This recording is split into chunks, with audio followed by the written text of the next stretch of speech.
한 남성이 식당 문을 열고 들어와 고개를 숙인 채 말했습니다. 국밥 하나만 주셔. 남성과 눈이 마주친 식당 여주인은 당혹감을 감추지 못했습니다. 아버님. 아니, 회장님이 어떻게 여길... 아니, 너는 무슨 일이 있으셨어요? 복장은 이게 뭐예요? 난 괜찮다. 그냥 지나가다 들어온 거야. 배가 고파서. 지나가다 배가 고파서 들어왔다는 그 말이 이해가 되질 않았습니다. 과연 여성이 회장님이라고 부르는 이 남성은 누구일까요? 무심한 선택 한 번이 인생을 바꿔버릴 수도 있습니다. 그리고 그 선택이 만든 이야기가 지금 시작됩니다. 그럼 사연 시작하겠습니다.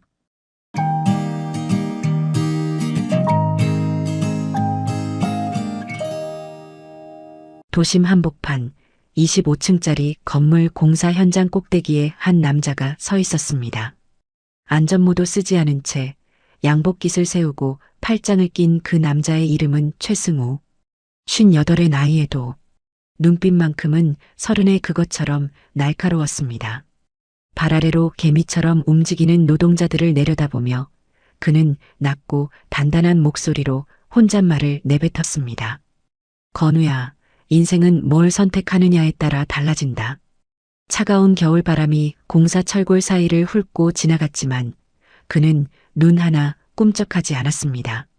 그날 저녁 강남의 한 호텔 연회장에서는 우승건설의 대형 수주계약 축하 파티가 열리고 있었습니다. 테이블 위에는 먹지도 않을 요리들이 즐비하게 늘어서 있었고 재계 인사들은 줄을 서다시피 최 회장에게 인사를 건넸습니다. 회장님 덕분에 우리 업계가 살지요. 역시 최승우 회장님밖에 없습니다. 누군가 건네는 샴페인 잔을 받아들며 최 회장은 입꼬리를 가볍게 올렸습니다.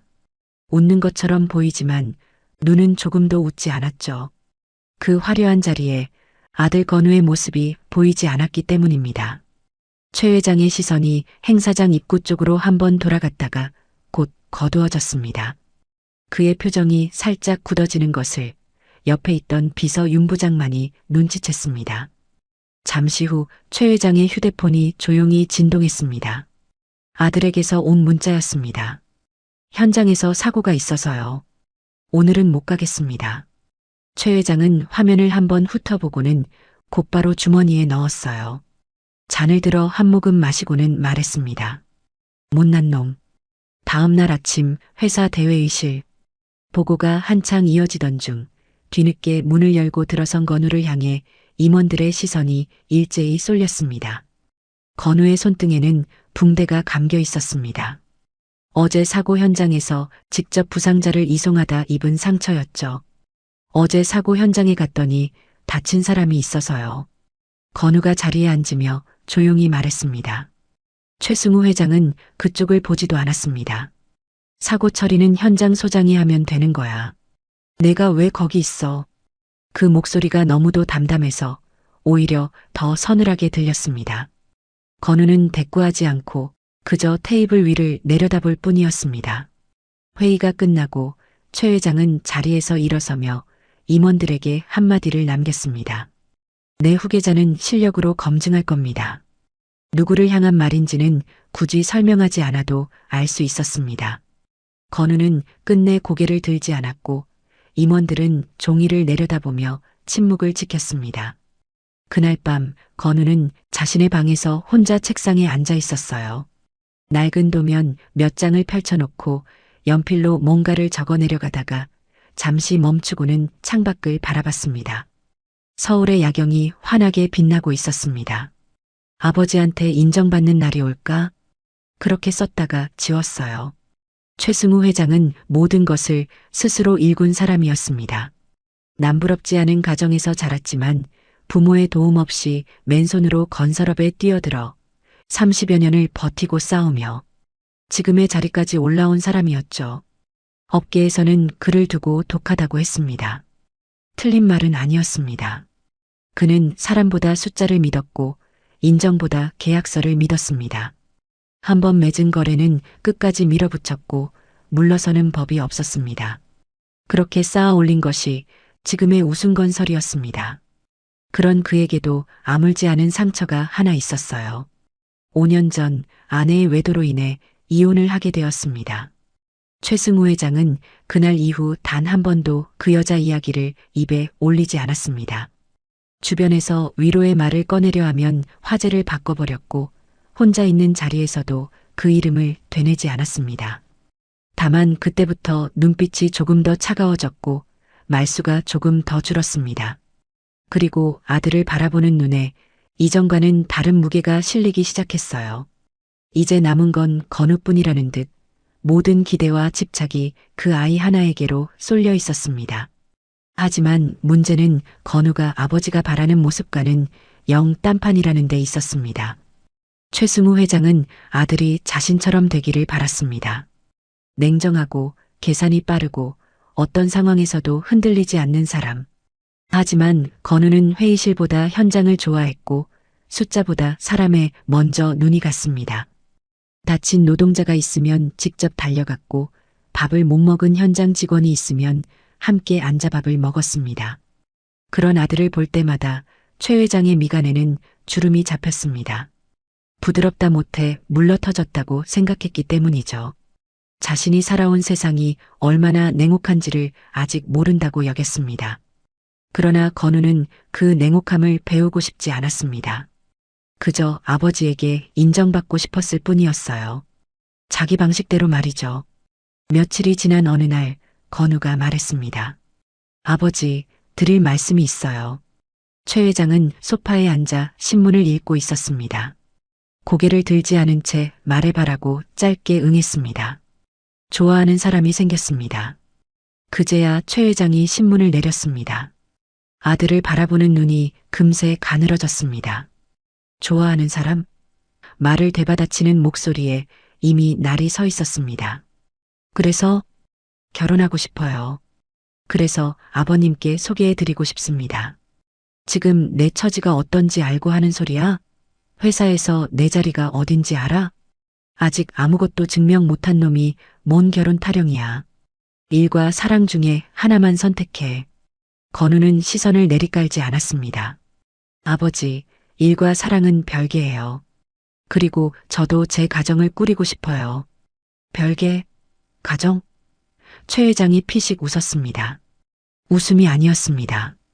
그런 말하는 놈치고 일 제대로 하는 거 못 봤어. 지금 당장 그 생각 접어. 건우는 더 말을 잇지 않았습니다. 하지만 물러서지도 않았어요. 그 자리에 서서 아버지를 조용히 바라볼 뿐이었습니다. 최 회장은 다시 신문을 집어들었습니다. 대화가 끝났다는 신호였죠. 그러나 며칠이 지나도 건우의 태도는 달라지지 않았습니다. 아침 식사 자리에서도 퇴근 후 마주치는 짧은 순간에도 건우의 눈빛에는 같은 것이 담겨 있었습니다. 꺾이지 않은 무언가. 최 회장은 그것을 모른 척했지만 사실 그 눈빛이 낯설지 않았습니다. 젊은 날 자신도 저런 눈을 한 적이 있었기 때문이죠. 어느 저녁 최 회장이 먼저 말을 꺼냈습니다. 그 여자 정말 결혼을 생각으로 만나는 거냐? 건우가 잠시 멈추다 대답했습니다. 네, 진심이에요. 최 회장은 잔을 내려놓으며 한동안 아무 말도 하지 않았습니다. 창밖으로 시선을 두고 뭔가를 속으로 저울질하는 것 같았습니다. 그러다 짧게 말했어요. 한번 데려와봐. 내 눈으로 보고 네가 어떤 선택을 해야 하는지 가르쳐주마. 그것이 허락은 아니었습니다. 하지만 문을 완전히 닫은 것도 아니었습니다. 그 주말 건우가 여자친구를 데리고 집을 찾아왔습니다. 그녀는 화려하지 않은 차림이었어요. 잘 닦인 구두도 아니었고 명품 가방 같은 것도 들고 있지 않았습니다. 수수한 단색 코트에 작은 손가방 하나가 전부였습니다.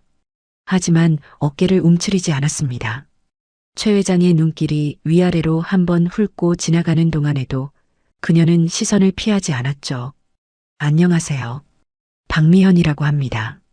최 회장은 짧게 고개를 끄덕이고는 식탁으로 자리를 안내했습니다. 인사에 답을 하지 않았어요. 음식이 차려진 식탁에 셋이 마주 앉았습니다. 가정부가 국과 반찬을 조용히 올려놓고 물러났습니다. 최 회장은 수저를 들기 전에 먼저 물었습니다. 그래, 학교는 어디까지 나왔어요? 전문대 졸업했습니다. 최 회장의 젓가락이 잠시 멈췄다가 다시 움직였습니다. 전공은요? 식품조리과였습니다. 지금은 분식집을 운영하고 있어요. 최 회장이 국을 한 숟가락 떴습니다. 표정은 여전히 평평했습니다. 분식집? 그 단어를 되풀이하는 투가 마치 낯선 외래어를 읽는 것 같았습니다. 고향은 어딥니까? 경기도 외곽에서 자랐습니다. 최 회장이 수저를 내려놓으며 물었습니다. 부모님은요? 뭐 하시는 분들이에요? 미연이 잠시 숨을 고르는 것이 보였습니다. 시선을 식탁 위에 잠깐 두었다가 다시 최 회장을 바라봤습니다. 부모님은 안 계세요. 어릴 때부터 보육원에서 자랐고 중학교 때 나와서 혼자 살았습니다. 최 회장의 손이 멈추고 짧은 침묵이 이어졌습니다. 그럼 지금도 혼자예요? 예, 혼자 살고 있습니다. 힘들었겠구만. 미연의 목소리는 떨리지 않았습니다. 그 사실을 부끄러워하거나 감추려는 기색도 없었어요. 그냥 있는 그대로를 말하는 사람의 얼굴이었습니다. 최 회장은 그 대답에 더 묻지 않았습니다. 하지만 그 침묵이 어떤 말보다 더 많은 것을 담고 있었죠. 건우가 옆에서 아버지, 미연 씨 정말 대단하지 않아요? 혼자서 가게를 일구고 하고 말을 보태려 했지만 최 회장이 손을 가볍게 들어 막았습니다. 아들이 아닌 미연을 똑바로 바라보며 물었어요. 우리 건우가 지금 회사에서 어떤 위치인지는 알고 있어요? 미연이 고개를 끄덕였습니다. 네, 건우 씨한테 들었습니다. 그럼 내가 어떤 사람인지도 들었겠네요. 예. 그런데도 우리 건우랑 결혼할 생각이 있는 건가요? 미연이 잠시 최 회장의 눈을 바라봤습니다. 저는 최건우라는 사람을 좋아하는 거지 최승우 회장님 아들을 좋아하는 게 아닙니다. 식탁에 잠깐 침묵이 흘렀습니다. 숟가락 소리 하나 나지 않았죠. 최 회장은 아무 말 없이 밥을 한 숟가락 입에 넣었습니다. 씹으면서 시선은 이미 다른 곳에 가 있었습니다. 식사가 끝날 때까지 그는 더 이상 미연에게 말을 걸지 않았습니다. 건우는 그 침묵의 무게를 잘 알고 있었습니다. 이 자리가 좋게 끝나지 않을 것이라는 것도요. 미연은 끝까지 자세를 흐트러뜨리지 않았어요. 등을 곧게 세운 채 앞에 놓인 밥을 조용히 다 비웠습니다. 그로부터 며칠이 지났습니다. 미연의 분식집으로 낯선 번호의 전화가 한 통 걸려왔어요. 받아보니 최승우 회장의 비서였습니다. 회장님께서 잠깐 뵙고 싶다고 하십니다. 짧고 사무적인 말투였습니다. 미연이 찾아간 곳은 강남의 한 호텔 로비였어요. 최 회장은 이미 자리에 앉아 있었습니다. 커피 한 잔을 앞에 두고 미연이 맞은편 자리에 앉기를 기다렸습니다. 미연이 자리에 앉자 최 회장은 말없이 테이블 위에 봉투 하나를 밀어놓았습니다. 두툼한 봉투였습니다. 우리 건우가 지금 회사에서 아주 중요한 시기를 보내고 있는 거 안다고 했죠? 그럼 건우가 누굴 만나야 하는지도 알 테니 이쯤에서 건우랑 끝내요. 미연은 봉투를 내려다봤습니다. 최 회장이 이어서 말했어요. 그동안 건우를 만나준 것에 대한 대가라고 생각하고 받아요. 당신이 10년을 일해도 못 모을 돈이에요. 미연의 시선이 봉투에서 최 회장의 얼굴로 천천히 올라왔습니다. 아무 말도 하지 않았습니다. 잠시 그 눈을 마주하다가 자리에서 일어섰어요. 봉투는 그대로 테이블 위에 남겨둔 채였습니다. 지금 하는 선택에 따라 미래가 달라질 수 있는 거 알죠? 감사합니다만 받을 수 없습니다. 돌아서는 미연의 뒷모습을 최 회장은 말없이 바라봤습니다. 로비를 가로질러 걸어가는 그 걸음이 흔들리지 않았어요. 최 회장의 손가락이 테이블을 한번 두드렸습니다. 그것이 전부였습니다. 그날 저녁 건우가 아버지 서재 문을 열고 들어와 따지듯이 물었어요. 아버지, 미연 씨한테 돈 봉투 보내셨어요? 최 회장은 서류에서 눈을 떼지 않았습니다. 왜 그러셨어요? 몰라서 물어? 이유를 설명해야 해?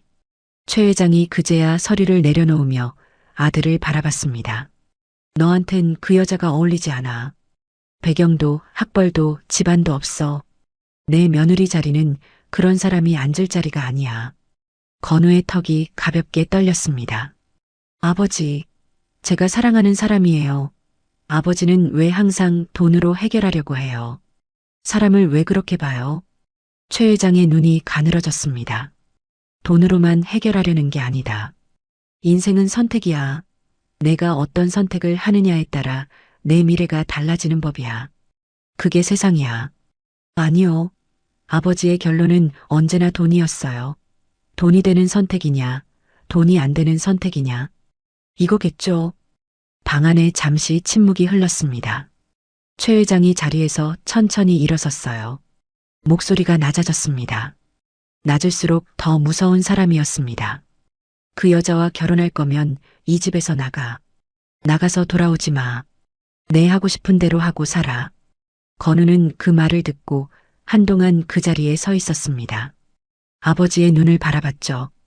그 눈 안에 조금이라도 흔들림이 있는지, 혹시 거두어 들릴 여지가 있는지를 찾는 것 같았습니다.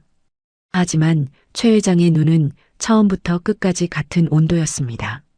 건우가 천천히 고개를 끄덕이고 돌아서서 서재문을 닫았습니다. 다음 날 밤 건우는 미연의 분식집을 찾아갔습니다. 문을 닫은 가게 안에 불빛이 새어나오고 있었어요. 미연이 혼자 청소를 하고 있었습니다. 건우가 문을 두드리자 미연이 나와 문을 열었습니다. 건우의 얼굴을 보자마자 무슨 일이 있었는지 짐작한 듯 말을 먼저 꺼내지 않았습니다. 건우가 말했어요. 미연 씨, 힘들게 해서 미안해요. 괜히 나를 만나서. 미연이 눈을 감았다가 떴습니다. 그러니까 우리 그만. 아니요. 건우가 조용하지만 단호하게 말을 잘랐습니다. 아버지와 연을 끊을지언정 당신을 포기할 수는 없어요. 나랑 같이 살아요. 미연은 한동안 대답하지 않았습니다. 시선을 창밖으로 돌렸다가 바닥으로 내렸다가 어디에도 오래 두지 못했습니다. 어떻게 아버지와 그렇게 해요? 나 때문에 그러면 안 돼요. 그냥 나는 여기서 이렇게 살면 돼요. 목소리가 작아졌습니다. 끝이 조금 흔들렸습니다. 건우가 한 발 가까이 다가섰습니다. 나는 당신이 좋아요. 처음 봤을 때부터 지금까지. 미연의 눈가가 붉어졌습니다. 입술을 꾹 다물었죠. 울지 않으려는 사람의 얼굴이었습니다. 오래 침묵이 흘렀습니다. 가게 안 냉장고 돌아가는 소리만 조용히 들렸어요. 미연이 낮게 말했습니다. 나도 당신이 좋아요. 어떻게요? 우리? 그래서 힘들어요. 두 사람은 그날 밤 오래 이야기를 나눴습니다. 그리고 결국 함께 살기로 했습니다. 잘 될 거라는 확신이 있어서가 아니었습니다. 다만 이 사람을 놓치면 평생 후회할 것 같다는 마음이 두 사람 모두에게 있었습니다. 창밖으로는 겨울 찬바람이 유리를 두드리고 있었어요. 두 사람이 새로 보금자리를 튼 곳은 서울 외곽의 낡은 연립주택 2층이었습니다. 복도 끝 작은 방 창문을 열면 맞은편 건물벽이 바로 보이는 자리였습니다. 보증금은 미연이 분식집을 운영하며 모아둔 돈으로 겨우 마쳤습니다. 이불 하나, 밥솥 하나, 냄비 2개. 그게 신혼살림의 전부였어요. 건우는 짐을 풀면서도 내내 웃는 얼굴이었죠. 미연은 그 모습을 바라보다 슬며시 시선을 돌렸습니다. 이 사람이 포기한 것들이 얼마나 많은지를 알고 있었으니까요. 건우는 곧바로 일자리를 알아보기 시작했습니다. 아버지 회사의 협력업체 중 가장 작은 축에 드는 건설 공장이었습니다. 이력서를 낼 때 이름 석자 외에 아버지에 관한 것은 아무것도 적지 않았습니다. 면접을 보러 간 날 허름한 사무실에서 공장 반장이 이력서를 훑어보다 고개를 들었습니다. 최건우 씨, 혹시 최승우 회장님이랑 관계가 있습니까? 건우가 담담하게 대답했습니다. 아들입니다. 반장의 표정이 굳어졌다가 천천히 풀렸습니다. 일은 할 수 있겠어요? 그럼요, 하러 왔습니다. 첫날부터 건우는 작업복을 입고 현장에 섰습니다. 콘크리트 먼지가 뿌옇게 날리는 공장 안 무거운 자재를 옮기고 기계 소리 사이에서 지시를 받아 적었습니다. 손바닥에 굳은 살이 잡히는 데는 며칠이 걸리지 않았죠. 점심시간이면 다른 직원들이 그늘에 앉아 쉬는 동안 건우는 구석에서 도면을 펼쳤습니다. 혼자서 치수를 짚어가며 뭔가를 메모하고 모르는 부분에 동그라미를 쳐두는 것이 매일의 루틴이었습니다. 미연은 새벽 4시에 눈을 떴습니다. 건우보다 1시간 먼저 일어나 분식집으로 나가는 것이 매일 아침의 시작이었습니다. 항상 건우의 도시락을 쌌죠. 반찬이 변변치 않은 날에는 계란이라도 2개 더 넣었습니다. 건우는 매일 아침 도시락을 받아들 때마다 결심했어요. 말은 하지 않았지만 아버지께 꼭 인정받고 미연과 행복한 미래를 만들겠다고요. 최 회장 쪽에서는 아무 연락이 없었습니다. 건우도 먼저 전화를 하지 않았습니다.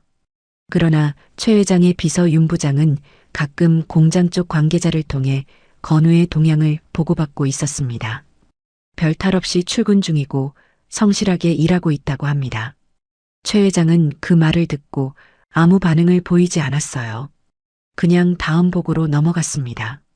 하지만 그날 저녁 혼자 서재에 앉아있던 그가 서랍 속 건우의 어릴 적 사진을 꺼내 잠시 들여다봤다는 것을 아는 사람은 아무도 없었습니다. 건우가 공장에서 일을 시작한 지 넉 달이 지났을 무렵 그는 현장에서 이상한 낌새를 눈치채기 시작했습니다. 공정에 쓰이는 자재 일부가 규격에 맞지 않는 것 같다는 느낌이 들었습니다. 며칠을 지켜보다 반장에게 조심스럽게 말을 꺼냈어요. 이 자재, 규격서랑 맞지 않는 것 같은데요. 반장의 표정이 굳었습니다. 그냥 일이나 해요. 짧은 대답이었습니다. 건우는 더 말을 잇지 않았습니다. 그의 겨울이 깊어질 무렵의 어느 날이었어요. 오후 작업이 한창이던 시간, 공장 한쪽에서 불꽃이 튀었습니다. 처음에는 작은 불씨였습니다. 하지만 건조한 공기와 자재 더미를 타고 불길이 순식간에 번졌어요. 사이렌이 울리고 직원들이 뛰쳐나오는 혼란 속에서 누군가 소리쳤습니다. 안에 사람 있어요. 김 씨가 아직 안에 있어요.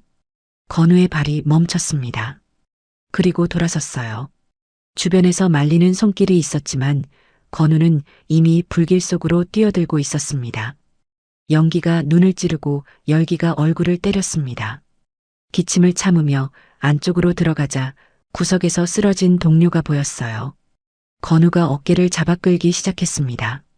한 발, 2발 출구 쪽으로 버텨나갔습니다. 하지만 동료를 밖으로 밀어낸 순간 안쪽에서 굉음이 울렸습니다. 구조물이 무너지는 소리였죠. 더 이상 건우의 모습은 보이지 않았습니다. 미연이 병원에 도착했을 때 건우는 이미 수술실 안에 있었습니다. 복도 의자에 앉아 기다리는 동안 미연은 무릎 위에 올려둔 손을 내려다봤습니다. 앞치마를 두른 채 뛰어온 것도 몰랐죠. 오늘 아침에도 도시락을 쌌고 건우는 뚜껑을 열어봤고 그 눈이 웃고 있었는데 미연의 입술이 가늘게 떨렸습니다. 최 회장에게 연락이 닿은 것은 그로부터 1시간 뒤였어요.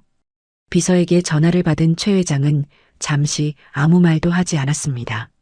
수화기를 쥔 손에 힘이 잔뜩 들어갈 뿐이었죠. 어느 병원이야? 그게 그가 한 첫마디였습니다. 건우가 눈을 뜬 것은 사흘 뒤였습니다. 의식이 돌아왔을 때 그의 손은 미연의 손 안에 있었습니다. 건우가 가늘게 눈을 뜨며 입술을 달싹였어요. 미연이 몸을 앞으로 기울였습니다. 김 씨는요? 김 씨는 괜찮아요?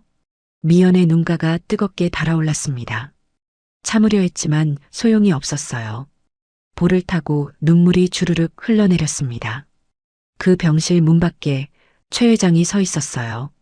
유리창 너머로 아들의 얼굴을 바라보다가 천천히 등을 돌렸습니다. 복도를 걸어가는 그의 뒷모습이 평소보다 조금 좁아 보였습니다. 건우는 결국 회복하지 못했어요. 합병증이 찾아왔고 그렇게 33세 나이로 세상을 떠났습니다. 마지막 순간 건우는 아버지의 손을 꼭 쥐고 가늘고 낮은 목소리로 말했습니다. 아버지, 인정받고 싶었어요. 자랑스러운 아들로. 죄송합니다. 최 회장은 아무 대답도 하지 못했습니다. 손만 더 세게 쥘 뿐이었죠. 그 손이 점점 힘을 잃어가는 것을 느끼면서도 놓지 않았습니다. 장례식장에서 최 회장은 오열하지 않았습니다. 벽을 향해 돌아서서 주먹으로 한 번 쳤을 뿐이었어요. 미연은 그 모습을 멀리서 바라봤습니다. 하지만 다가가지 않았습니다. 아니, 다가갈 수 없었습니다. 장례가 치러지는 사흘 동안 최 회장은 거의 자리를 지키지 않았어요. 조문객을 맞는 것도 절을 받는 것도 비서와 회사 직원들이 대신했습니다. 미연은 상주 자리에 혼자 앉아 있었습니다. 밤새 찾아오는 조문객들에게 고개를 숙이고 답례를 하고 국화꽃 앞에 불이 꺼지지 않도록 챙겼습니다. 최 회장이 장례식장 안으로 들어온 것은 둘째 날 저녁이었어요. 문상객이 빠져나간 조용한 시간이었습니다. 영정 앞에 멈춰선 그는 아들의 사진을 오래 바라봤습니다. 그러다 천천히 고개를 돌려 미연을 봤죠. 그 눈 안에 있던 것이 슬픔인지 분노인지 미연은 알 수 없었습니다. 최 회장이 낮고 떨리는 목소리로 말했어요. 너희들이 그때 내 말을 들었다면 지금 이런 일도 없었겠지. 말이 칼처럼 날아왔습니다. 그녀는 자리에서 천천히 일어섰어요. 그리고 최 회장을 향해 깊이 허리를 숙였습니다. 아버님, 정말 죄송합니다. 왜 내가 네 아버님이냐? 난 너를 며느리로 생각한 적 없다. 넌 나와 내 아들의 관계를 죽였고 내 아들까지 죽게 만든 거야. 대체 네가 뭐길래 우리 건우가. 최 회장은 더 말을 잇지 못하고 돌아섰습니다. 그렇게 건우를 떠나보내고 일주일이 지났습니다.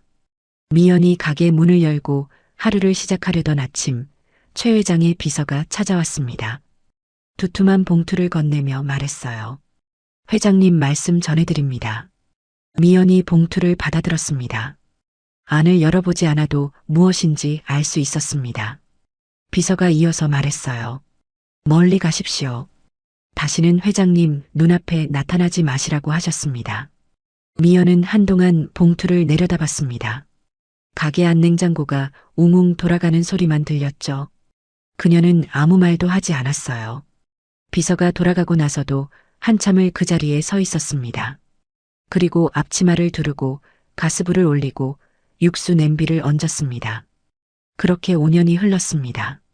최 회장은 여전히 같은 자리에 있었어요. 강남 한복판 고층 빌딩 20층, 통유리 너머로 서울 도심이 한눈에 내려다 보이는 사무실. 책상도 의자도 벽에 걸린 그림도 5년 전과 달라진 것이 없었습니다. 하지만 사무실 안을 오가는 사람 수가 눈에 띄게 줄어 있었습니다. 본사 인력은 이미 절반 이상 정리된 상태였고 자금팀과 법무팀만 최소 인원으로 남아 간신히 버티고 있었습니다. 복도도 조용했습니다. 예전 같으면 직원들 발소리와 전화소리로 늘 북적이던 곳이었는데 이제는 에어컨 바람소리만 낮게 깔려 있었죠. 겉으로는 달라진 것이 없어 보였지만 안은 달랐습니다. 아들이 떠난 뒤 최 회장은 좌절감과 괴로움에 한동안 술독에 빠져 살다시피 했습니다. 몇 달을 그렇게 지내다 갑자기 어느 날인가부터 일에 매달리기 시작했어요. 예전보다 더 지독하게. 멈추면 무너질 것 같았어요. 그래서 더 크게, 더 빠르게 밀어붙였습니다. 대형 개발 사업에 연달아 뛰어들었고 그때마다 거액의 자금이 묶였습니다. 처음 한두 번은 버텼습니다. 하지만 사업 하나가 인허가에서 막히고 또 하나가 시공 도중 설계 변경으로 늘어지면서 자금 흐름이 조금씩 뒤틀리기 시작했습니다. 최 회장은 그때도 밀어붙였어요. 흔들리는 모습을 보이는 것 자체를 용납하지 않는 사람이었으니까요. 문제는 최 회장이 대부분의 사업에 개인 연대보증을 서 있었다는 것이었습니다. 회사가 흔들리면 개인도 함께 흔들릴 수밖에 없는 구조였습니다. 그것이 얼마나 위험한 선택이었는지를 그는 너무 늦게 알게 되었습니다. 그러던 어느 날 아침 오랫동안 곁에 두었던 임원 하나가 사직서를 냈습니다. 이유는 건강 문제라고 했죠. 최 회장은 그 자리에서 수리했습니다. 그런데 며칠 뒤 그 임원이 경쟁사로 옮겼다는 소식이 들려왔어요. 그뿐만이 아니었습니다. 내부 기밀이 흘러나간 정황이 하나둘 포착되었습니다. 입찰 정보, 공사원가 자료, 거래처 목록까지. 최 회장이 직접 윤 부장을 불러 경위를 파악하도록 했지만 이미 엎질러진 물이었습니다. 믿었던 사람에게 등을 찔린 것이었죠. 그 무렵부터 거래처들의 태도가 달라지기 시작했습니다. 어느 날 오랫동안 함께 일해온 협력업체 사장이 찾아와 머뭇거리다 말했습니다. 회장님, 이번 어음은 저도 좀 어렵겠습니다. 최 회장은 그 자리에서 표정 하나 바꾸지 않았어요. 알겠어요라고 짧게 말하고 돌려보냈습니다. 어음이 돌아오지 않기 시작했습니다. 하나가 막히니 둘이 막혔고 둘이 막히니 셋이 뒤따랐습니다. 은행 담당자가 찾아온 날은 비가 내리는 오후였습니다. 정중한 말투였지만 내용은 단호했어요. 이번 만기 처리가 어렵게 됐습니다. 추가 담보를 요청드립니다. 최 회장은 담보로 내놓을 것이 이미 얼마 남지 않은 상태였습니다. 본사 건물은 이미 담보로 잡혀 있었고 개인 명의 아파트도 경매 절차에 들어간 상태였죠. 임원 회의를 열었습니다. 자금 담당 이사가 숫자를 늘어놓는 동안 최 회장의 얼굴은 점점 굳어갔습니다. 보고가 끝난 뒤 아무도 먼저 말을 꺼내지 않았습니다. 최 회장이 천천히 자리에서 일어서며 말했습니다. 방법을 찾아. 그게 전부였습니다. 하지만 그 목소리에는 예전의 단단함이 없었습니다. 결국 부도 처리가 났습니다. 회사 이름으로 된 통장이 막히고 법인 도장이 효력을 잃었습니다. 이후에도 법정관리 신청과 채권단 협의가 이어졌지만 넉 달이 지나도록 실마리는 풀리지 않았습니다. 사무실 집기에 압류 딱지가 붙던 날, 최 회장은 아무도 없는 사무실에 혼자 앉아 있었어요.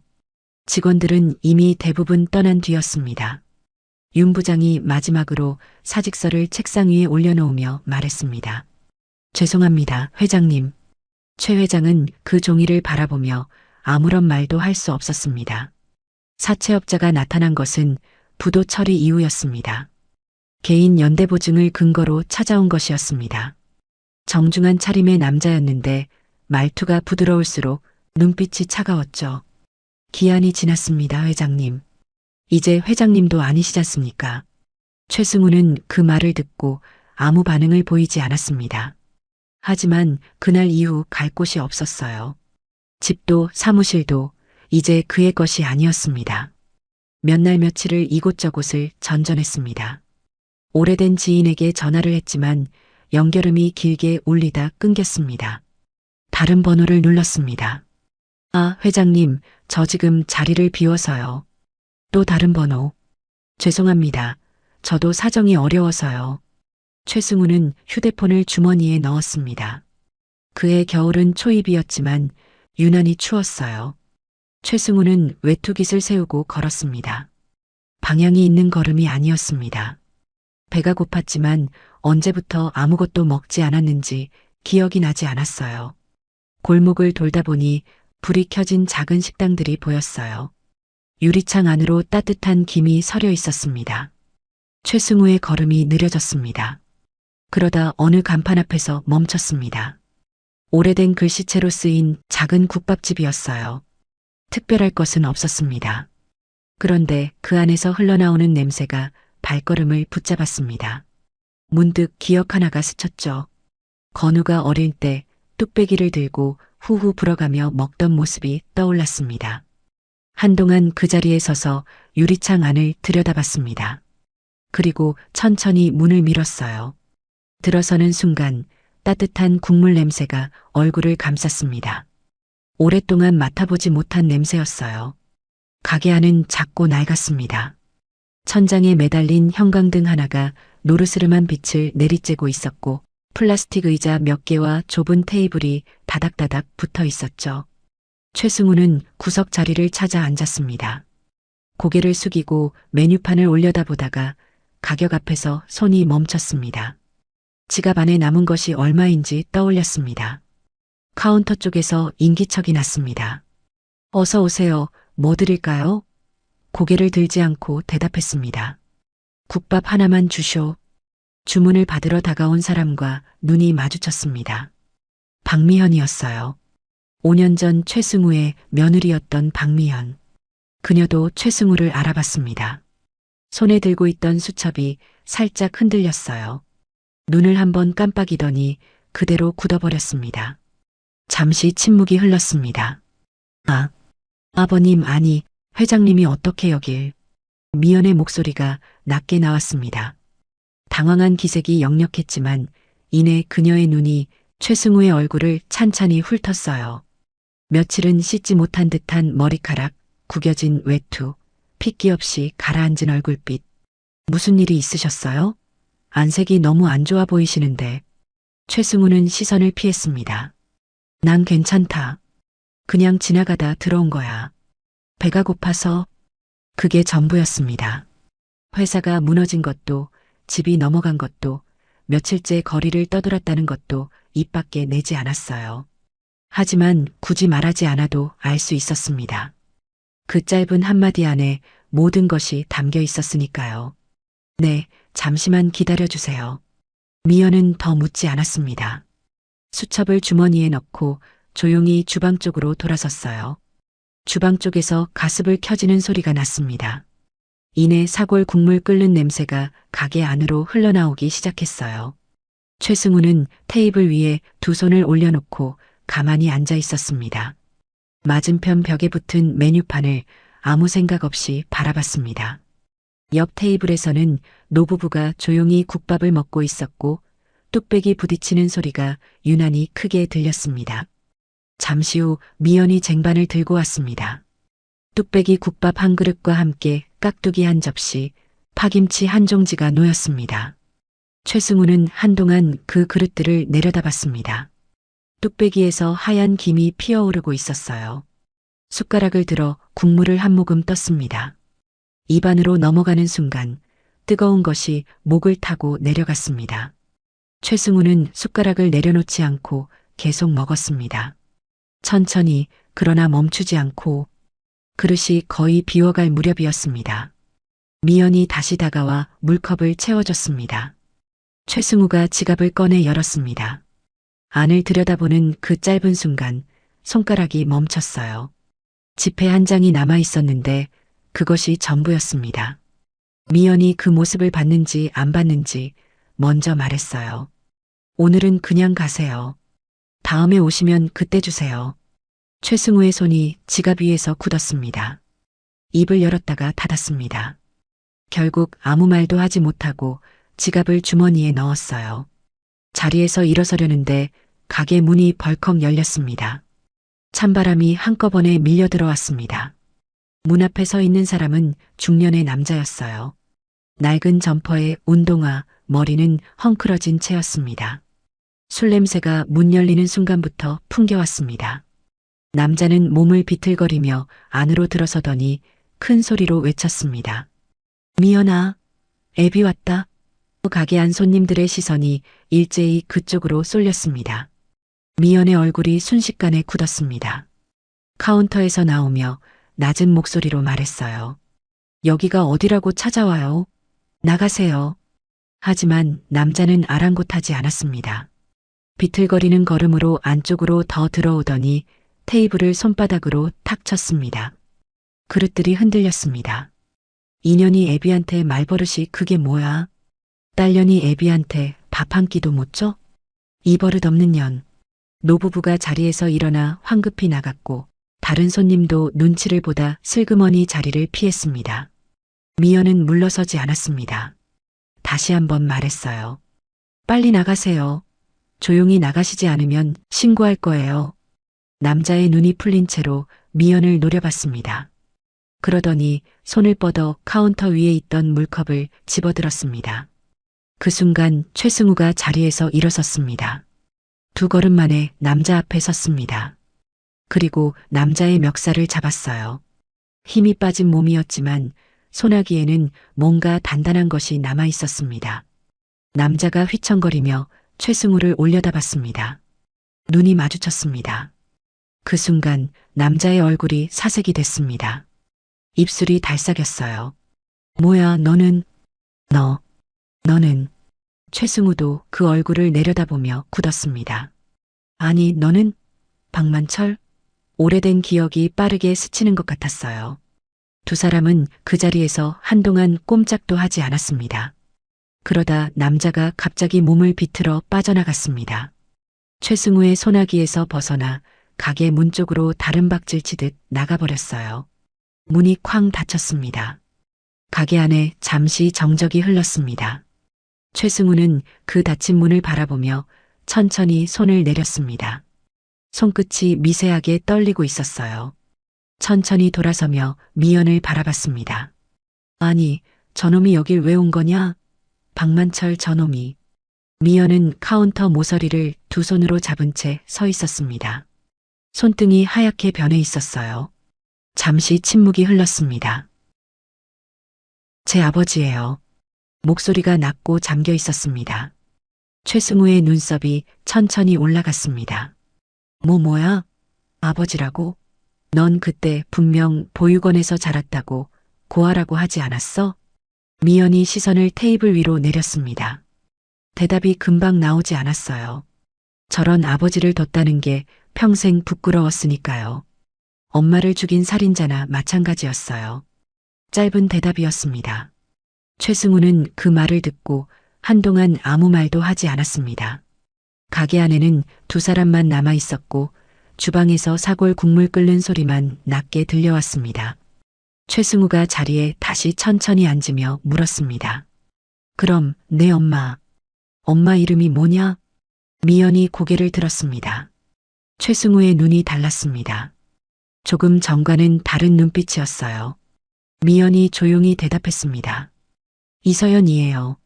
최승우는 그 이름을 듣자 동공이 흔들렸습니다. 그 이름은 너무나 큰 충격이었습니다. 이서연이 내 엄마라고? 네. 하지만 저런 사람을 만나서 엄만 비참하게 돌아가셨어요.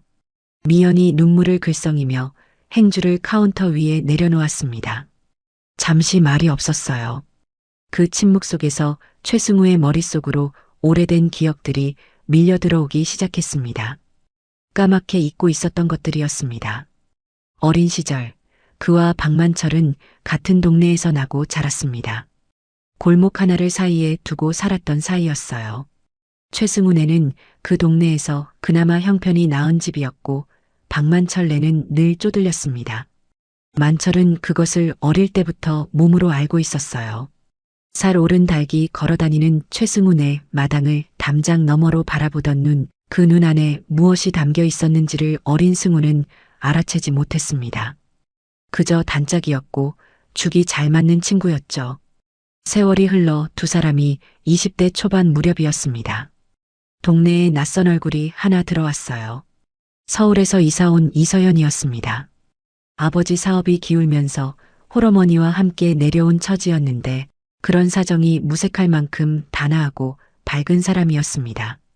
이삿짐을 내리던 날 최승우가 먼저 말을 걸었습니다. 무거운 짐을 들어주다 눈이 마주쳤고 서연이 수줍게 웃었습니다. 그것이 시작이었어요. 둘 사이가 가까워지는 데는 오래 걸리지 않았습니다. 저녁 무렵 강가를 나란히 걸었고 시장 골목에서 함께 밥을 먹었습니다. 승우는 그 시간들이 좋았어요. 별것 아닌 대화도 길게 이어졌고 같이 있으면 마음이 편했습니다. 그런데 그 자리에 늘 박만철이 끼어 있었습니다. 세 사람이 함께 있을 때 만철의 시선이 어디를 향하는지를 승우는 눈치채지 못했습니다. 어느 날 만철이 혼자 서연을 찾아갔습니다. 승우가 없는 자리에서 고백을 했어요. 서연은 거절했습니다. 단호하지는 않았지만 분명한 거절이었습니다. 만철은 그날 밤 술을 마셨고 취한 채로 승우를 찾아왔습니다. 골목 어귀에 주저앉아 술병을 들고 흐느끼던 만철의 모습이 최승우의 기억 한켠에 아직 남아 있었습니다. 야, 최승우, 우리 불알 친구 맞지? 뜬금없이 무슨 소리야? 당연하지. 그러면 나한테 솔직하게 말해봐. 너 우정이야? 사랑이야? 뭐, 그게 뭔 소리야? 너 서연이 좋아하지? 사실 나도 서연이가 좋다. 근데 난 있잖아. 여자보단 우정이 먼저라 이거야. 그래서 난 서연이를 포기한다. 그 말이 지금도 귀에 선했습니다. 승우는 그날 밤 오래 고민했습니다. 서연이 좋았어요. 처음으로 마음을 내준 사람이었습니다. 하지만 만철은 어린 시절부터 함께한 중마고였습니다. 가난 속에서도 웃으면서 살아온 그 친구가 그날 밤 본인의 마음을 고백하며 처음으로 무너지는 모습을 보였습니다. 마음이 약해졌습니다. 결국 승우는 서연에게 이별을 고했어요. 이유를 제대로 설명하지 못한 채 짧은 말 한마디만 남기고 군대에 입대했습니다. 반면 만철은 가난한 집안 사정으로 가족의 생계를 책임져야 하는 가장이었기에 군대를 가지 않았습니다. 첫 휴가를 나온 것은 입대한 지 반년이 지나서였습니다. 만철에게서 연락이 왔습니다. 야, 나 결혼해. 꼭 와라. 반가운 마음에 예복을 차려입고 예식장을 찾아갔습니다. 하객들 사이를 지나 자리를 잡고 앉았는데 신부 입장이 시작되는 순간 승우의 몸이 굳어버렸습니다. 하얀 면사포 아래 걸어오는 얼굴이 이서연이었습니다. 두 사람의 눈이 마주쳤어요. 서연의 눈 안에 뭔가 고였다가 사라졌습니다. 승우는 그 자리에서 끝까지 앉아 있었습니다. 축의금을 놓고 인사도 하지 못한 채 예식장을 나왔습니다. 바깥 공기가 폐 속으로 들어왔을 때 숨을 쉬는 것이 이상하게 어려웠습니다. 그날 그렇게 우정을 운운하며 진심을 보여준 것 같았던 친구가 준 배신감은 어떤 설명할 수 없는 분노를 갖게 했습니다. 마치 그들 사이에서 노란한 것 같은 기분이었어요. 나중에야 알게 된 사실이 있었습니다. 만철이 군대 면제를 받고 남아있는 동안 서연에게 다시 접근했다는 것, 거절당하자 술을 먹이고 강제로 일을 저질렀다는 것. 그 사실을 전해 들은 날, 최승우는 박만철과의 연을 완전히 끊었습니다. 그리고 그 이후로 사람을 믿지 않았어요. 오직 돈과 일만 믿으며 살아왔습니다. 그 기억들이 한꺼번에 밀려왔다가 천천히 빠져나갔습니다. 최승우는 멍하니 테이블을 바라보고 있었습니다. 미연이 그 옆에 서서 조용히 물컵을 채워줬습니다. 최승우가 고개를 들었습니다. 그러면 너가 정말 그 인간 딸이야? 미연이 시선을 피하지 않고 대답했어요. 네. 어머니가 이서연이고, 네, 맞아요. 하지만 미연은 뭔가를 더 말하려다 그만둔 것 같았어요. 가게 안이 조용했습니다. 손님은 이미 다 나가고 없었습니다. 형광등이 낮게 웅웅거리는 소리만 천장에서 내려왔습니다. 최승우는 두 손을 테이블 위에 올려놓고 한동안 그 손을 내려다봤습니다. 최승우의 손이 테이블 위에서 미세하게 떨렸습니다. 입을 열었지만 말이 나오지 않았어요. 최승우의 첫사랑이었던 이서연. 그 이서연이 박만철을 만나 불행한 삶을 살다가 갔다는 생각에 최승우는 그때 젊은 날의 후회와 분노가 다시 차오르는 것을 느꼈습니다. 미연은 그 얼굴을 가만히 바라봤습니다. 놀란 것인지 무너지는 것인지 쉽게 읽히지 않는 표정이었습니다. 창밖으로 차가운 바람이 유리창을 스치고 지나갔어요. 그 소리가 가게 안까지 낮게 들려왔습니다. 미연이 잠시 말이 없었습니다. 손을 무릎 위에 올려놓고 잠시 내려다봤어요. 그러다 천천히 입을 열었습니다. 그래서 저는 늘 고아라고 말하고 다녔어요. 건우 씨한테도 그렇게 말했죠. 저런 아버지를 뒀다는 게 부끄러워서요. 차라리 없는 것이 나았으니까요. 최승우는 아무 말도 하지 않았습니다. 미연의 어린 시절 기억은 늘 비슷한 장면으로 시작됐습니다. 밥상이 뒤집히는 소리, 그릇들이 바닥에 나뒹구는 소리, 그리고 방 안쪽에서 들려오는 어머니의 낮은 흐느낌. 박만철은 술만 마시면 달라졌습니다. 이유가 필요하지 않았어요. 그냥 화가 나 있었고 그 화를 밥상에 쏟아냈습니다. 어린 미연은 그럴 때마다 방 구석에 쪼그리고 앉아 무릎을 끌어안았습니다. 숨을 참으면서요. 새벽이 되면 어머니가 울었습니다. 소리를 죽인 채 부엌 한켠에 쪼그리고 앉아 울었어요. 미연은 그 소리를 자주 들었습니다. 들은 척하지 않았습니다. 들은 척하면 어머니가 더 힘들어할 것 같아서였죠.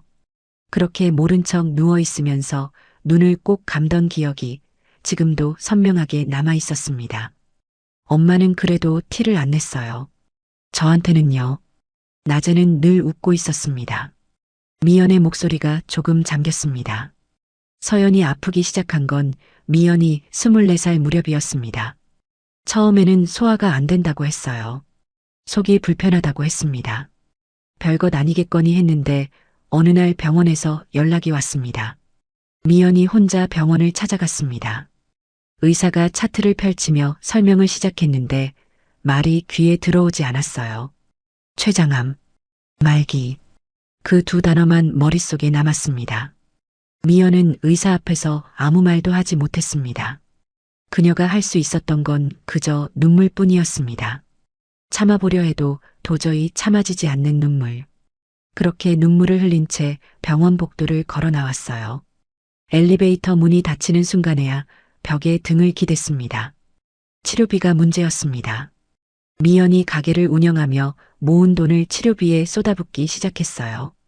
그런데 서연이 암 진단을 받은 뒤 얼마 지나지 않아 박만철이 어디서 알았는지 암보험 서류를 들고 나타났어요. 서연을 달래고 꼬드겨 사인을 받아냈습니다. 보험금 5천만 원이었습니다. 미연이 그 사실을 알게 된 건 돈이 이미 빠져나간 뒤였어요. 미연이 바보같이 왜 그랬냐고 물었을 때 서연은 대답 대신 고개를 돌렸어요. 창밖을 바라보는 그 눈이 이미 너무 지쳐 있었습니다. 평생 맞서지 않고 버티는 것으로 살아온 사람이었어요. 그 5천만 원이면 치료를 더 오래 받을 수 있었습니다. 하지만 박만철은 그 돈으로 노름을 했고 다 날린 뒤에는 노름 자금을 만들려 사기를 치다 경찰에 붙잡혔습니다. 그가 감옥에 간 사이 서연의 상태는 급격히 나빠졌어요. 치료를 계속 받았지만 몸이 버텨주지 않았습니다. 마지막 무렵 서연은 입원을 거부하고 집에서 있겠다고 했습니다. 미연은 말리지 않았습니다. 엄마가 원하는 것을 알았으니까요. 6개월 뒤 박만철은 출소를 했고 또다시 지옥 같은 괴롭힘은 시작됐어요. 임종 전날 밤 서연이 미연의 손을 잡았습니다. 말을 하려다 말았어요. 그냥 손만 잡았습니다. 손에 힘이 거의 없었습니다. 미연은 그 손을 두 손으로 감쌌습니다. 또다시 염치 없는 눈물이 흘렀지만 소리는 내지 않았어요. 서연도 울었습니다. 말 한마디 없이 그냥 함께 울었습니다. 그렇게 엄마가 갔습니다. 장례는 미연 혼자 치렀습니다. 찾아온 사람이 거의 없었어요. 국화꽃 몇 송이, 작은 영정사진, 그리고 미연 혼자. 사흘이 지났습니다. 박만철은 끝내 오지 않았습니다. 장례가 다 끝난 뒤에야 나타났어요. 그가 제일 먼저 한 말은 조의금은 얼마나 들어왔냐는 말이었어요. 정말 치가 떨렸어요. 그리고 손에는 서류 한 장을 들고 있었습니다. 보험금 수령 서류였습니다. 미연은 그 서류를 보고 아무 말도 하지 않았습니다. 목 안에서 뭔가가 치밀어 올랐지만 삼켰어요. 불행 중 다행인 건 서연이 보험금 수령인을 딸로 지정했어서 박만철은 보험금을 가져갈 수 없었습니다. 박만철은 욕을 퍼붓고 사라졌습니다. 그리고 그 이후로 한동안 잠적했어요. 미연은 그렇게 혼자가 되었고 가게를 키웠습니다. 새벽에 일어나 육수를 올리고 밤에 문을 닫고 그 사이에 번 돈을 차곡차곡 모았어요. 누구한테 기대지 않았습니다. 기댈 사람이 없었으니까요. 그러다 건우 씨를 알게 되었고 굉장히 따뜻한 사람이라는 걸 알았을 때 나도 가정을 이루고 사랑받으며 살고 싶다라는 감정을 느꼈어요. 그래서 정말 최선을 다해서 사랑하고 살고 싶었는데 건우 씨가 돌아가시고 1년쯤 지났을 때 박만철 그 사람이 다시 나타났어요. 어떻게 알고 찾아왔는지 모르겠어요. 그때부터 두세 번씩 와서 돈을 가져갔습니다. 오늘처럼요. 최승우는 테이블 위에 놓인 두 손을 내려다봤습니다. 미동도 없었어요. 긴 침묵이 흘렀습니다. 건우 얘기에 최승우는 아무런 할 말이 없어졌습니다. 최승우가 천천히 자리에서 일어섰어요. 미연을 바라봤지만 말이 나오지 않았습니다. 입을 열었다가 그냥 닫았어요. 그대로 가게 문 쪽으로 걸어갔습니다. 문을 밀고 나서는 순간 차가운 겨울 공기가 얼굴을 때렸습니다. 발걸음이 느렸습니다. 방향도 없었어요. 골목을 걷다가 큰 길로 나왔습니다. 가로등 불빛이 아스팔트 위에 길게 늘어져 있었어요. 최승우는 그 빛 아래 멈춰서서 하늘을 올려다봤습니다. 별도 없고 달도 없는 겨울 밤하늘이었어요. 바람이 목덜미를 파고들었습니다. 한참을 그렇게 서 있다가 걷기 시작했습니다. 어디로 가는지 알 수 없었어요. 그러다 맞은편에서 비틀거리며 걸어오는 취객과 어깨가 부딪혔습니다. 취객이 소리를 질렀어요. 야, 너 뭐야? 부딪혔으면 사과를 해야지. 최승우는 멈췄습니다. 그리고 돌아섰어요. 뭐라고? 다시 말해봐. 낮은 목소리였습니다. 취객이 욕설을 퍼부으며 달려들었습니다. 최승우는 피하지 않았어요. 주먹이 날아왔고 그대로 맞고 또 맞았습니다. 그래도 피하지 않았어요. 결국 골목 바닥에 쓰러졌습니다. 그날 밤 서울의 기온은 영하 22도였습니다. 차디찬 아스팔트 바닥에 쓰러졌고 하늘이 빙글빙글 돌았습니다. 눈이 감기기 직전 최승우의 입술이 가늘게 달싹했습니다. 이게 내가 받는 벌인가? 그리고 눈이 감겼습니다. 눈을 뜬 것은 3일 뒤였습니다. 흰 천장이 먼저 보였어요. 형광등 빛이 눈을 찔렀습니다. 몸을 움직이려 했는데 팔에 힘이 없었어요. 고개를 옆으로 돌렸습니다. 의자에 앉은 사람이 있었습니다. 깜빡 졸고 있는 것 같았어요. 박미현이었습니다. 인기척이 났는지 미연이 눈을 떴습니다. 최승우와 눈이 마주쳤어요. 미연의 눈가가 순식간에 붉어졌습니다. 입술을 꼭 다물며 참으려 했지만 소용이 없었어요. 눈물이 볼을 타고 흘러내렸습니다. 미연이 눈물을 닦으며 천천히 말을 이었습니다. 그날 밤 가게 문을 닫고 나오다 골목 어귀에서 쓰러진 사람을 발견했다고 했어요. 처음에는 술 취한 행인인 줄 알았습니다. 그냥 지나치려다 발걸음이 멈췄어요. 가까이 가서 보니 최승우였습니다. 얼굴이 얻어맞은 듯 퉁퉁 부어 있었고 입술은 터져 있었어요. 영하 20도가 넘는 한파였습니다. 아스팔트 바닥이 이미 몸의 온기를 다 빼앗아간 뒤였어요. 미연은 곧바로 119에 신고하고 구급대원이 올 때까지 그 자리에서 최승우의 몸을 감쌌습니다. 자신의 외투를 벗어 덮어줬어요. 의식이 없으셨어요. 체온이 너무 떨어진 상태였다고 했습니다. 병원에서는 저체온증에 타박상이 겹쳐 위험한 상태라고 했습니다. 미연은 보호자란에 이름을 적었어요. 망설이지 않았습니다. 그날 이후 사흘 동안 가게 일을 마치면 병원으로 왔습니다.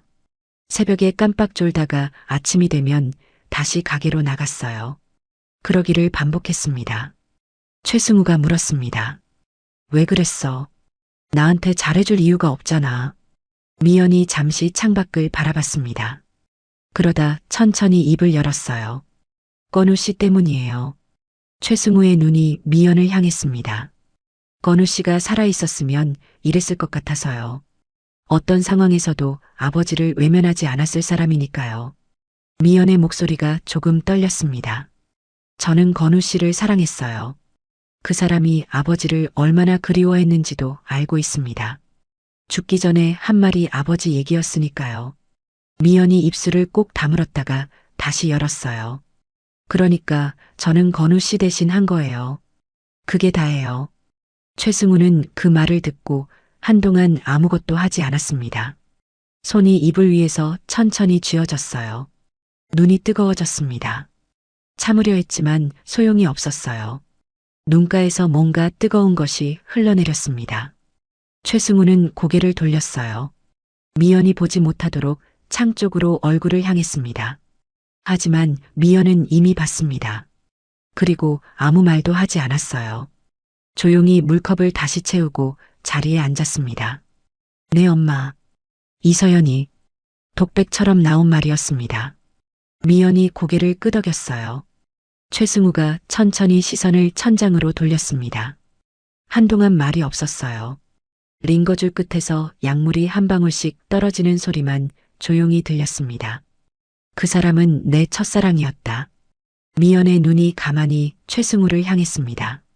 최승우는 시선을 창밖에 둔 채 말을 이었어요.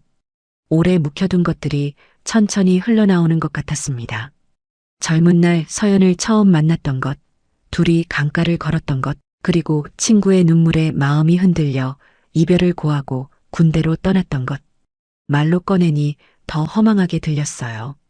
그 어설픈 선택 하나가 얼마나 많은 것을 바꿔놓았는지 말하면서 새삼 실감이 됐습니다. 미연은 그 이야기를 끝까지 들었습니다. 중간에 끊지 않았어요. 최승우가 말을 마치자 잠시 침묵이 흘렀습니다. 그러다 미연이 조용히 말했습니다. 엄마한테 들은 얘기랑 똑같아요. 최승우가 고개를 돌렸습니다. 미연이 계속했어요. 엄마가 그러셨어요. 첫사랑이 갑자기 이별을 통보하고 군대를 갔다고요. 이유도 제대로 말해주지 않았다고 했습니다. 그 뒤로 매일 울었다고 하셨어요. 3개월쯤 지났을 때 속이 안 좋고 헛구역질이 나서 병원에 갔더니 임신이라고 했다고요. 최승우의 손이 이불 위에서 멈췄습니다. 뭐라고? 그 사람 아이를 가진 거였다고 하셨어요. 너무나 속상했지만 차마 지울 수가 없었다고 하셨어요. 병실 안이 조용했습니다. 복도에서 간호사 발소리가 멀리 지나갔어요. 최승우는 미연을 바라봤습니다. 미연도 최승우를 바라봤어요. 두 사람 사이에 말이 없었습니다. 최승우가 먼저 입을 열었어요. 그게 무슨 말이야? 지금 무슨 소리를 하는 게냐? 목소리가 갈라졌습니다. 그럼 너에게 또 다른 형제가 있다는 얘기야? 아니요, 전 외동이에요. 형제는 없습니다. 하지만 내 아빠는 박만철이잖아. 미연이 시선을 내리깔았다가 다시 들었습니다. 들으세요. 그렇게 엄마는 임신 사실을 알고 고민에 빠져있던 중에 박만철이 자꾸 만나달라고 매일매일 집요할 만큼 찾아왔대요. 몇 번이나 싫다고 거절했는데 어느 날 마지막으로 한 번만 만나달라고 해서 나간 자리에 술에 무슨 짓을 했는지 엄마는 정신을 잃었고 박만철에게 몹쓸 짓을 당했어요. 엄마는 그날 이후 극단적인 생각까지 하게 되었대요. 그치만 사랑했던 사람의 아이를 끝내 지울 수는 없었고 그 당시 미혼모는 사회적으로 손가락질 받던 시절이기도 했어서 박만철 곁에 있으면 그 사람을 언젠가 한 번쯤은 만날 수 있지 않을까 하는 생각에 박만철의 고백을 받아주기로 했다고 하셨어요. 왜 그런 바보 같은 결정을 했는지, 그리고 박만철은 아이를 가질 수 없는 몸이에요. 선천적으로 그렇다고 하더라고요. 엄마 입장에선 그나마 다행이었죠. 그런 사람의 아이가 생길 일은 없었을 테니까. 박만철은 제 법적인 아버지가 맞습니다. 하지만 생물학적인 아버지는 아니에요. 최승우의 입술이 달싹였습니다. 말이 나오지 않았어요. 사실 아버님과 저희 엄마가 예전 첫사랑이라는 사실을 믿고 싶지 않아요. 미연의 목소리가 낮아졌습니다. 최승우는 손으로 이마를 짚었습니다. 손끝이 차가웠어요. 눈을 감았습니다. 이서연의 얼굴이 떠올랐습니다. 군대 가기 전 마지막으로 봤던 그 얼굴. 이유를 묻지 않고 고개를 끄덕이던 그 눈빛. 그 눈 안에 뭔가 고여 있었는데 그때는 그게 뭔지 몰랐습니다. 지금은 알 것 같았어요. 넌 내 며느리였어. 말이 새어나왔습니다. 최승우 스스로도 예상하지 못한 말이었어요. 어떻게 이런 일이 있을 수가 있어. 손으로 얼굴을 감쌌습니다. 손바닥 안이 뜨거웠어요. 미연은 그 모습을 바라봤습니다. 한동안 말이 없었어요. 그러다 자리에서 천천히 일어섰습니다. 창가 쪽으로 걸어가 바깥을 내다봤어요. 등을 보인 채로 말했습니다. 만일 아버님이 정말 엄마의 첫사랑이라면 당신은 두 여자를 내쳤어요. 목소리에 떨림이 없었습니다. 오히려 그래서 더 무거웠어요. 엄마는 당신이 이유도 없이 이별을 통보하고 떠났을 때 버려진 거예요. 그리고 저는 당신이 며느리로 인정하지 않았을 때 또 버려진 거고요. 최승우는 손을 내렸습니다.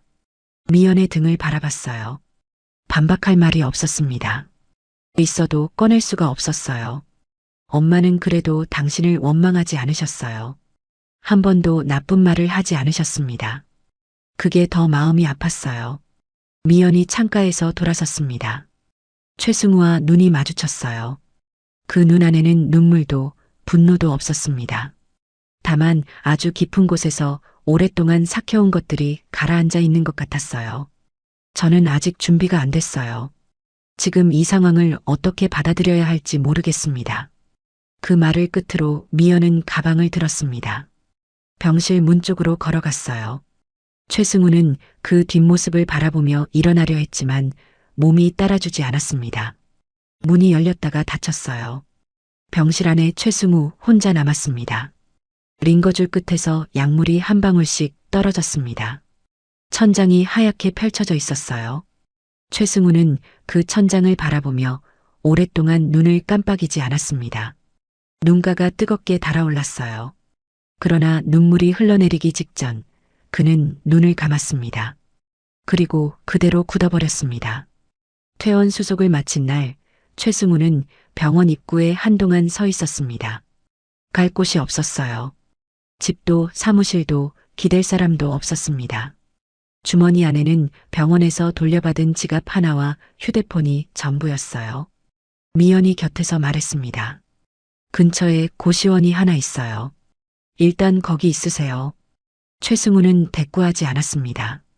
하지만 발걸음은 미연이 가리키는 방향을 따랐어요.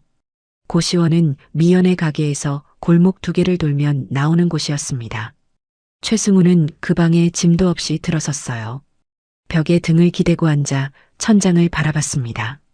한때 20층짜리 빌딩 꼭대기 사무실에서 서울을 내려다보던 사람이 이제 이 좁은 벽 안에 들어앉아 있었습니다. 그날 이후 최승우는 매일 아침 일찍 나왔습니다. 미연의 가게 근처를 어슬렁거렸어요. 안으로 들어가지는 않았습니다. 그냥 가게가 보이는 자리에 서 있다가 손님이 들어오면 자리를 옮기고 미연이 창가에 서면 몸을 돌렸어요.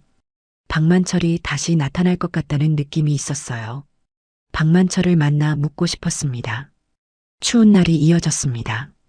최승우는 가게 맞은편 처마 밑에 서서 붕어빵 하나를 손에 쥐고 있는 날이 많았어요. 따뜻하게 데워진 붕어빵이 손바닥을 녹여줬습니다. 그것이 그나마 온기라고 할 수 있는 전부였어요. 미연이 그 모습을 모를 리 없었습니다.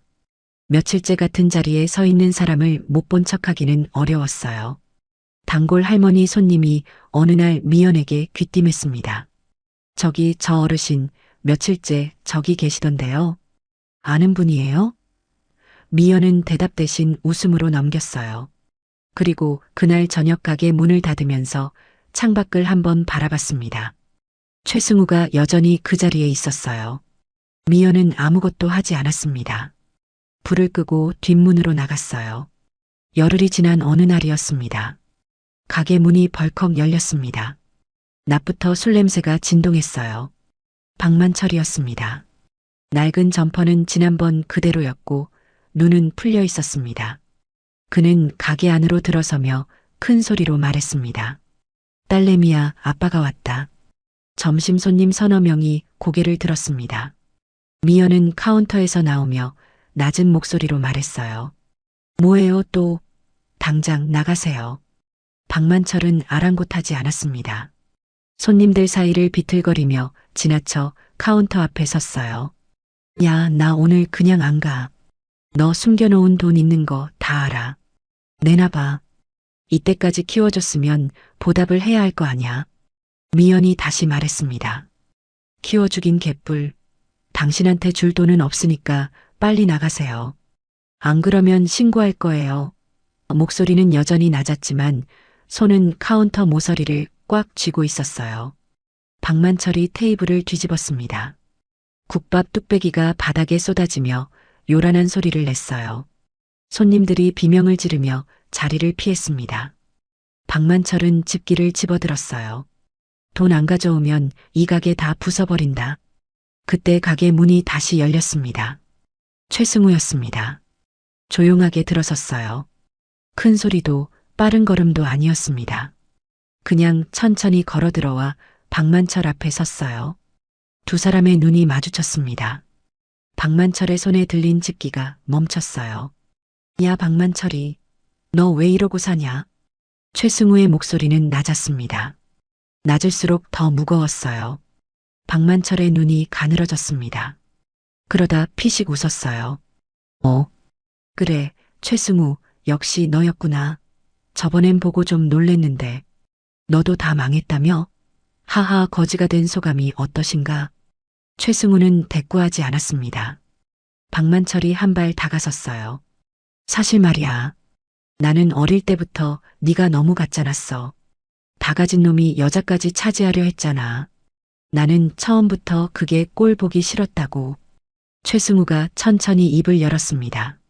만철아, 우린 친구 아니었니? 이 나이 돼서 이런 말 하는 것도 우습지만 나는 진심이었다. 사랑했던 여자를 버리면서까지 우정을 택했어. 근데 넌 아니었구나. 박만철의 눈이 흔들렸습니다. 우정? 그가 코웃음을 쳤어요. 웃기지 마. 우정을 중요하게 생각하는 놈이 여자 뒷공문이나 졸졸 쫓아댕겼냐? 다 가진 내 놈이 여자까지 갖는 꼴을 두고 볼 순 없잖아. 나는 그냥 기회를 잡은 거야. 내가 군대 간 틈에. 최승우의 턱이 굳었습니다. 그래서 그렇게 아무 죄 없는 여자를 범하고 짓밟고 평생을 괴롭혔어? 너.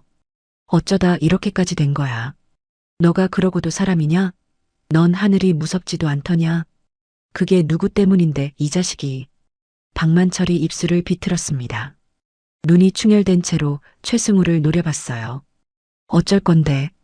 다 지난 일이잖아. 목소리에서 기세가 조금 꺾였습니다. 지난 일? 최승우가 한 발 더 다가섰어요. 목소리는 여전히 낮았지만 그 안에 뭔가 단단한 것이 들어 있었습니다. 서연이는 내 손에 인생이 망가져서 암으로 죽었어. 그 딸은 평생 아비 없는 자식처럼 혼자 살았고, 그게 지난 일이야? 너한테는 지난 일일지 몰라도 저 아이한테는 지금도 현재야. 박만철이 입을 열었다가 닫았습니다. 뭔가를 말하려다 말이 나오지 않는 것 같았어요. 우리가 왜 이렇게 됐을까, 진짜로. 어릴 때 우리 그러지 않았잖아. 같이 배 고르면서 웃고, 같이 비 맞으면서 뛰어다니고.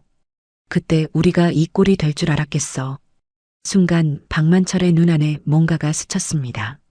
그러다 다시 굳어졌습니다. 그때 얘기는 하지 마. 목소리가 낮아졌습니다. 그때가 어딨어. 다 옛날 얘기지. 최승우가 천천히 고개를 끄덕였습니다. 그래. 다 옛날 얘기지. 근데 그 옛날 얘기 때문에 지금 여기 이렇게 서 있는 거잖아. 너도 나도. 두 사람 사이에 잠시 침묵이 흘렀습니다. 가게 안에 깨진 그릇 조각들이 흩어져 있었고 뒤집어진 테이블이 그대로였어요. 그 정적 속에서 박만철의 눈이 다시 미연을 향했습니다. 그리고 입꼬리가 비뚤어졌어요. 전현이 네 딸인 거 알지? 네 눈앞에서 죽는 꼴 보여줄까? 그래야 네가 평생 괴롭겠지? 순간 최승우가 앞을 막아섰습니다. 두 사람이 뒤엉켰어요. 테이블이 넘어지고 의자가 쓰러졌습니다. 미연이 벽 쪽으로 밀려났어요. 박만철이 주방 쪽에서 뭔가를 집어들었습니다. 그때 가게 문이 열렸어요. 제복 차림의 경찰 2명이 들이닥쳤습니다. 최승우가 식당에 들어오기 전 신고를 했던 거였어요. 경찰 1명이 테이저건을 겨눴습니다. 움직이지 마세요. 박만철은 아랑곳하지 않고 미연을 향해 달렸죠. 미연이 소리쳤어요. 아! 순간 불꽃이 튀었어요. 경찰이 쏜 테이저건에 박만철의 몸이 앞으로 꺾이며 바닥에 쓰러졌습니다. 가게 안이 순식간에 조용해졌어요. 경찰이 쓰러진 박만철에게 수갑을 채웠습니다. 질질 끌려나가면서도 박만철은 최승우를 향해 눈을 부라렸어요.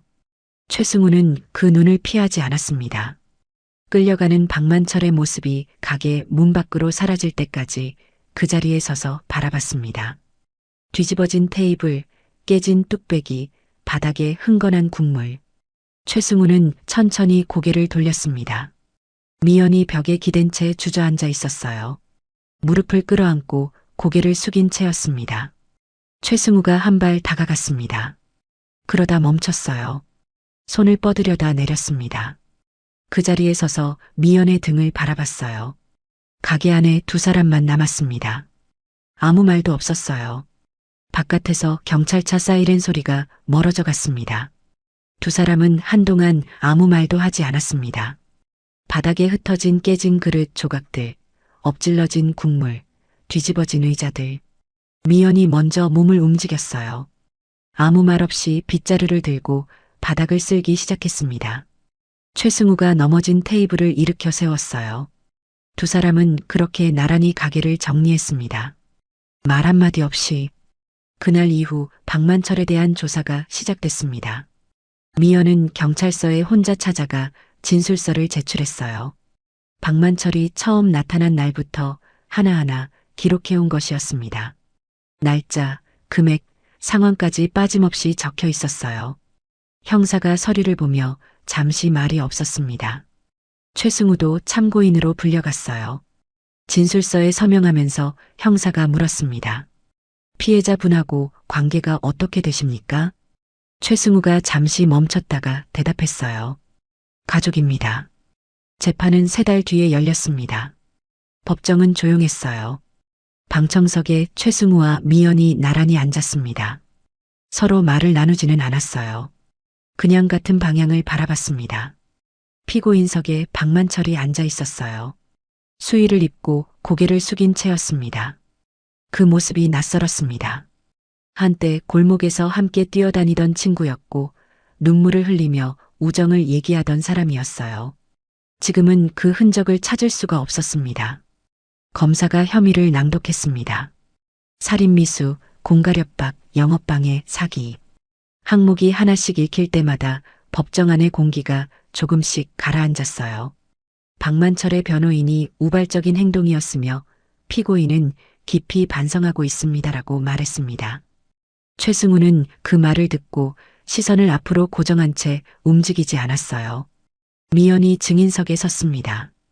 판사가 선서를 받고 나서 진술을 시작하라고 했어요. 미연은 잠시 숨을 고른 뒤 말을 꺼냈습니다. 어릴 때부터 지금까지 박만철이 자신과 어머니에게 한 일들을 천천히 말했어요. 목소리가 떨리지 않았습니다. 오히려 너무 차분해서 더 무겁게 들렸어요. 방청석에서 누군가 숨을 들이켜는 소리가 났습니다. 최승우는 그 진술을 들으며 두 손을 무릎 위에 올려놓고 있었습니다. 손이 조금씩 쥐어졌어요. 미연의 목소리가 어머니 이야기로 넘어가는 순간 최승우의 턱이 미세하게 떨렸습니다. 그러나 끝까지 고개를 숙이지 않았어요. 판결이 선고된 날은 흐린 오후였습니다. 판사가 자리에 앉아 서류를 펼쳤어요. 법정 안이 숨소리도 없이 조용했습니다. 피고인 박만철에게 징역 30년을 선고합니다. 판사의 목소리가 법정 안에 울렸어요. 박만철이 그 자리에서 소리를 질렀습니다. 30년이요? 말이 됩니까? 교도관이 양팔을 잡았습니다. 박만철이 몸부림을 치며 소리쳤어요. 나만 나쁜 놈이야? 나만 잘못한 거냐고. 왜 나만 갖고 그러는데? 야 최승우, 네가 뭐가 그렇게 잘났는데? 너도 서연이랑 네 딸년을 버렸잖아. 끌려가면서도 고함이 이어졌습니다. 법정 문이 닫히는 소리와 함께 그 목소리가 끊겼어요. 법원 계단 위 미연이 긴 숨을 내쉬었습니다. 겨울 공기가 하얗게 입김으로 번졌어요. 최승우가 옆에 서 있었습니다. 두 사람은 한동안 말이 없었어요. 미연이 먼저 계단을 내려갔습니다. 최승우는 그 뒷모습을 바라봤어요. 뭔가를 말하려다 그냥 뒤를 따랐습니다. 판결이 끝난 뒤 미연은 조용히 마음을 정했습니다. 이 동네를 떠나기로 했어요. 가게를 정리하고 짐을 싸고 지방으로 내려가기로 했습니다. 이유를 길게 설명할 수 없었어요. 그냥 이곳에서 더 이상 버티고 싶지 않다는 느낌이었습니다. 모든 것이 한꺼번에 터지고 난 뒤의 자리에는 그냥 떠나고 싶다는 생각만 남았어요. 가게 정리는 생각보다 빨리 끝났습니다. 집기를 빼고 임대 계약을 정리하고 단골 손님들에게 인사를 전했어요. 오래 다니던 할머니 손님이 어디 가냐고 물었을 때 미연은 좀 쉬려고요라고만 했습니다. 할머니가 미연의 손을 꼭 쥐었어요. 아무 말도 하지 않았지만 그 손의 온기가 오래 남았습니다. 집 정리는 며칠이 걸렸어요. 오래된 물건들이 생각보다 많았습니다. 하나씩 꺼내버릴 것과 가져갈 것을 나눴어요. 어머니 물건들은 손이 느려졌습니다. 낡은 앞치마, 오래된 그릇 몇 개, 사진 몇 장. 하나씩 손에 들 때마다 잠시 멈추게 됐어요. 장롱 맨 아래 서랍을 열었을 때였습니다. 낡은 보자기에 쌓인 무언가가 구석에 놓여 있었어요. 꺼내보니 작고 오래된 노트였습니다. 표지가 헤어져 있었어요. 손때가 타서 모서리가 거무스름하게 변해 있었습니다. 미연은 그것을 들고 한동안 바라봤어요. 어머니의 일기장이었습니다. 미연은 바닥에 그대로 주저앉았어요. 노트를 무릎 위에 올려놓고 표지를 손끝으로 천천히 쓸었습니다. 언제부터 쓴 것인지, 얼마나 오래된 것인지 알 수 없었어요. 표지에는 아무것도 적혀 있지 않았습니다. 그냥 낡고 작은 노트였어요. 첫 장을 펼쳤습니다. 글씨가 작고 촘촘했어요. 어머니의 글씨였습니다. 미연은 그 글씨를 보는 순간 숨이 잠깐 멈췄어요. 오랫동안 잊고 있었던 것이 갑자기 눈앞에 나타난 것 같았습니다. 장롱 안에서 나는 오래된 냄새와 함께 어머니의 체온이 남아있는 것 같았어요. 천천히 읽기 시작했습니다. 얼마나 지났을까요?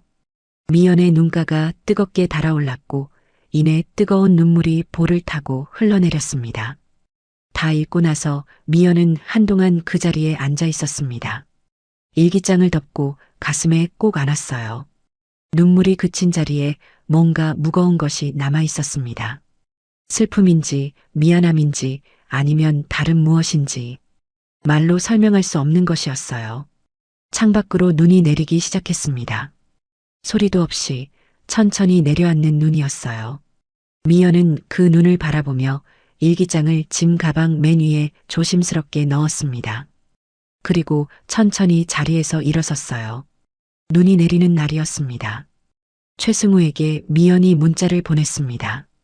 짧은 내용이었습니다. 묘소에 가려고 합니다. 오실 수 있으면 오세요. 최승우는 그 문자를 2번 읽었어요. 그리고 외투를 집어들었습니다. 묘소는 도심에서 1시간쯤 떨어진 야산 중턱에 있었습니다.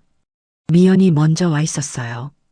묘비 앞에 쪼그리고 앉아 국화꽃 한 다발을 올려놓고 있었습니다. 최승우가 다가서는 발소리에 미연이 천천히 일어섰어요. 두 사람은 말없이 나란히 묘비 앞에 섰습니다. 이서현. 묘비에 새겨진 이름이 눈 속에 선명했어요. 눈이 소리 없이 내렸습니다. 묘비 위에 국화꽃 위에 두 사람의 어깨 위에 천천히 쌓였어요. 최승우는 묘비를 바라보며 오랫동안 움직이지 않았습니다. 입술이 달싹였지만 말이 나오지 않았어요.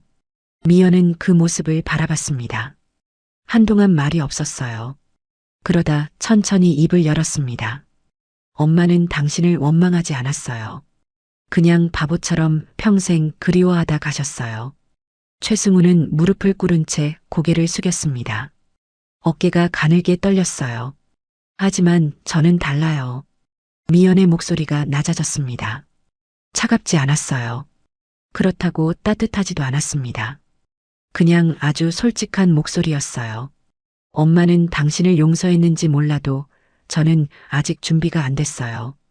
당신이 저를 며느리로 인정하지 않았을 때처럼 이번에도 제가 먼저 손을 내밀 수는 없어요. 최승우가 고개를 들었습니다. 눈이 붉어져 있었어요. 미연을 바라봤습니다. 미연은 시선을 피하지 않았어요. 언젠가 제가 용서할 마음이 생기면 그때는 제가 먼저 찾아갈게요. 그때까지는 기다려주세요. 미연이 가방에서 무언가를 꺼냈습니다. 낡은 노트였어요. 표지가 헤어지고 모서리가 거무스름하게 변해 있었습니다. 미연이 말했어요. 짐 정리하다가 찾았어요. 엄마 일기장이에요. 최승우의 시선이 그 노트로 향했습니다. 미연이 돌아섰습니다. 눈 내리는 길을 천천히 걸어갔어요. 하얗게 쌓인 눈 위로 발자국이 하나씩 찍혔습니다. 최승우는 무릎을 꿇은 채 그 뒷모습을 바라봤어요. 일어서지 못했습니다. 다리에 힘이 없는 것이 아니었어요. 그냥 그 자리에 있어야 할 것 같았습니다. 미연의 뒷모습이 점점 멀어졌습니다. 눈이 계속 내렸어요. 묘비 위에 하얗게 쌓였습니다. 그렇게 미연이는 천천히 사라졌습니다. 최승우는 손안의 노트를 말없이 바라봤어요. 많은 생각들이 머릿속을 훑고 지나갔습니다. 하늘을 한번 올려다본 후 천천히 그 일기를 읽어나가기 시작했습니다. 아버지의 사업 실패로 쫓기듯 홀어머니와 함께 낯선 곳에 내려왔다. 무섭고 두렵다. 마을 사람들 모두 우리에게 친절했지만 그가 가장 친절했다. 이름이 최승우라고 했다. 썩 잘생기진 않았지만 왠지 모를 따뜻함이 전해진다. 후, 최승우. 그가 오늘 고백을 했다. 너무 부끄러워서 얼굴도 제대로 못 쳐다봤는데 나도 그가 점점 좋아진다. 이런 내 마음을 아는지 모르는지 그는 나보다 친구가 더 좋은 눈치였다. 질투나게. 오늘 그와 첫 키스를 했다. 깜짝 놀랐지만 행복했다. 누군가에게 사랑받는다는 건 너무나도 축복과 같은 일이다. 이 행복이 영원했으면 좋겠다. 나도 사랑해요. 승우 씨. 얼굴에 옅은 미소가 번졌습니다. 그가 갑자기 이별을 통보했다. 나는 아직 사랑하는데 행복한 미래를 꿈꾸는 것 역시 나한테는 사치인 걸까? 최승우의 눈가가 뜨거워졌습니다. 찬 공기가 볼을 스쳤어요. 그 온도 차이가 선명하게 느껴졌습니다. 다음 장을 넘겼어요. 오랜만에 일기장을 펼친다. 최승우, 당신은 왜 나를 버렸어요? 나를 사랑하긴 한 거였어요? 당신은 알까요? 내 뱃속 아이의 아빠가 당신이라는 걸.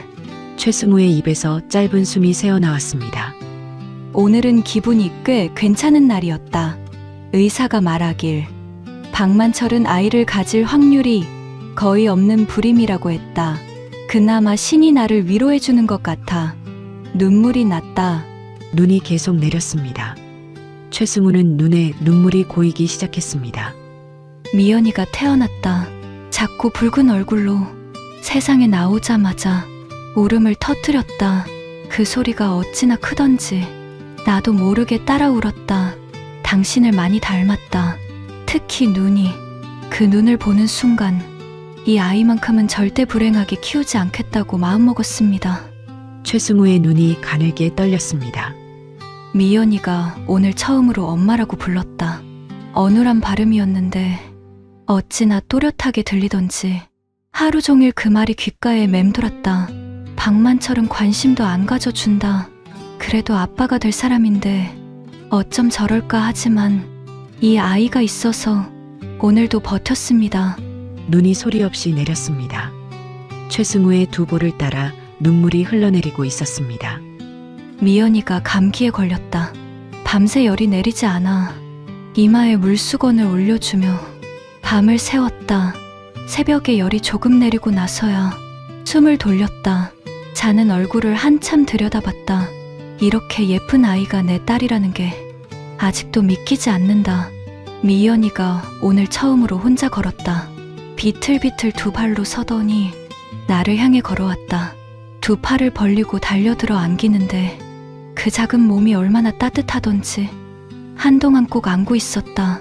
이 아이가 내 전부라는 걸 오늘 또 새삼 느꼈습니다. 최승우가 잠시 숨을 골랐습니다. 미연이 입학식 날이었다. 교복보다 훨씬 큰 책가방을 메고 씩씩하게 걸어가는 뒷모습을 보는데 눈물이 났다. 울면 안 된다고 생각했는데 소용이 없었다. 돌아오는 길에 혼자 한참을 울었다. 미연아, 내가 살아갈 세상이 엄마가 살아온 것보다 훨씬 따뜻하기를 그것 하나만 바랍니다. 그 다음은 글씨가 조금 흐트러져 있었어요. 급하게 쓴 것 같았습니다. 오늘 또 맞았다. 미연이가 자고 있어서 소리를 지르지 못했다. 이불을 입에 물고 참았다. 미연이가 눈치채지 못했으면 좋겠다. 이 아이한테만큼은 들키고 싶지 않다. 최승우의 손이 외투 자락을 꽉 쥐었습니다. 통장을 또 가져갔다. 이번 달 미연이 학원비가 없다. 내일 어떻게 해야 할지 모르겠다. 그래도 미연이 앞에서는 웃어야지. 그것만큼은 지킬 수 있다. 새벽에 미연이 몰래 울었다. 많이 울었다. 그런데 이상하게 울고 나면 또 힘이 생긴다. 내일 아침에 미연이 밥 해줘야 하니까 그것 하나만 생각하면 일어설 수 있다. 눈이 계속 내렸습니다. 묘비 앞이 하얗게 덮여갔어요. 오늘은 많이 힘들었다. 그래도 미연이가 오늘 웃어줬다. 그걸로 됐다. 아빠를 닮은 우리 미연이 엄마가 많이 사랑해. 최승우는 흐르는 눈물을 주체할 수 없었습니다. 그는 괴로움에 신음소리와 우는 소리가 뒤섞여 울부짖기 시작했습니다. 오늘이 마지막으로 펜을 들게 될 것 같다. 매일 너무나 고통스러운 치료에 이제 그만 편안해지고 싶다. 우리 딸, 엄마가 못나서 미안해. 당신을 다시 만날 수 있을까 하는 기대 때문에 원치 않는 결혼을 해서 이렇게 벌을 받고 있는가 봐요. 보고 싶습니다. 죄송합니다. 무섭습니다. 최승우 씨, 사랑합니다. 감사합니다. 그게 마지막 일기였습니다. 최승우는 묘비 앞에 무릎을 꿇고 하염없이 울었습니다. 어린아이가 엄마의 품에서 멀어질 때 느껴지는 그 공포감에 우는 것처럼 눈물은 멈추지 않았습니다. 차가운 공기 속에서 눈물이 볼을 타고 흘러내렸습니다. 그는 소리내어 더 큰 소리로 울었습니다. 그것은 마치 오랫동안 참아온 것이 터져나오는 소리였습니다. 서연아, 서연아. 그 한마디가 아무도 없는 그저 하얗게 눈만 내리는 묘소 안에 낮게 퍼졌습니다. 오직 묘비만 그 말을 들었겠지요. 최승우는 그렇게 한참을 그 자리에 있었어요. 그리고 멀어진 미연의 발자국 위로 눈이 천천히 덮이기 시작했습니다. 하얗게 소리 없이. 오늘 준비한 이야기 재미있게 들으셨나요? 냉혹하게 살아온 한 남자가 뒤늦게 자신의 잘못을 마주하고 오열하며 무릎을 꿇는 모습이 가슴 깊이 남습니다. 젊은 날의 어설픈 선택 하나가 얼마나 많은 사람의 인생을 바꿔놓는지 이 이야기가 조용히 일깨워주는 것 같습니다. 하지만 그 모든 상처 속에서도 묵묵히 살아남은 미연이의 모습이 더 큰 울림을 줍니다. 아무도 알아주지 않아도 기댈 곳 하나 없어도 스스로 일어서서 당당하게 삶을 일군 사람이니까요. 결국 인생에서 가장 큰 힘은 선택과 인정이 아니라 나 자신을 잃지 않는 용기가 아닐까요? 여러분의 삶도 미연이처럼 어떤 바람에도 꺾이지 않고 단단하게 빛나기를 진심으로 응원합니다. 이야기가 마음에 드셨다면 잘 들었다고 댓글 하나만 남겨주세요. 여러분의 댓글이 저에게 큰 힘이 됩니다. 그럼 더 좋은 사연으로 다시 뵙겠습니다. 지금까지 사연올데이였습니다. 감사합니다.